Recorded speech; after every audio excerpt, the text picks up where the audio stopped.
राधे राधे मित्रों, राधा कृष्ण के आने वाले एपिसोड में आप देख रहे हैं, जैसे कि आप देख रहे हैं श्री कृष्ण जी जो हैं अर्जुन को ज्ञान देते हैं। अर्जुन कहते हैं, हाँ मैं ये तो समझ गया कि यहाँ पर कोई मेरा अपना नहीं है और मुझे धर्म के लिए यह कार्य करना होगा, पर मैं इस मन का क्या करूँ? जो मेरे सामने खड़े हैं वो सब मेरे अपने हैं, इसलिए मैं क्या करूँ? तो श्री कृष्ण जी कहते हैं कि हाँ ये बताओ, ये तो नश्वर शरीर है, जो आज है कल नहीं है, इसे जाना ही है। जो ये सामने खड़े हुए हैं वो भी तुम्हारे नश्वर शरीर के ही रिश्तेदार हैं। वो जो है अर्जुन को ये समझाने की कोशिश करते हैं, कहते मुझे इस कार्य के लिए ही क्यों चुना गया है? तो श्री कृष्ण जी कहते हैं क्योंकि तुम बहुत ही अत्यंत ही कोमल और भावुक हो, इसीलिए तुम्हें ही इस कार्य के लिए चुना गया है और इस कार्य को तुम्हें ही करना होगा।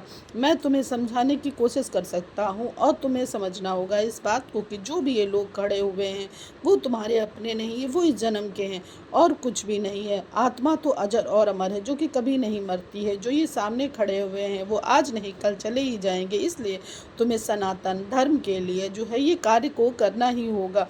तो अर्जुन कहते हैं, ऐसा क्यों? मुझे ही ऐसा क्यों करना होगा? तभी श्री कृष्ण जी कहते हैं कि बताओ, इस धरती पर जो खड़े हैं और जल है, वायु है, ये तत्व है सब शरीर के, और यह सबके लिए है, किसी एक के लिए नहीं है।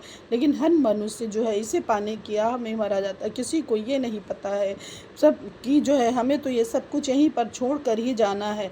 ना कुछ लेकर आया है और ना कुछ लेकर आएगा, खाली हाथ आया है और खाली हाथ ही जाना है। हर मनुष्य को यह पता है, फिर भी वो इसी होड़ में लगा हुआ है कि मैं क्या पाऊँ और क्या न कर लूँ। लेकिन अर्जुन, तुम्हें इस बात को समझना होगा और इस बात को जानना होगा कि यह नश्वर शरीर है और तुम्हें इस कार्य को सौंपा गया है। अगर तुम्हें यह ज्ञान हो गया और यह समझ में आ गया तो तुम्हें यह कुछ भी नहीं लगेगा कि जो हमारे सामने खड़े हुए हैं वो हमारे अपने नहीं हैं और हमें इस जन्म के ही अपने हैं। ये तो आत्मा जो है वो तो अमर है, ये तो एक शरीर है जिसे खत्म होना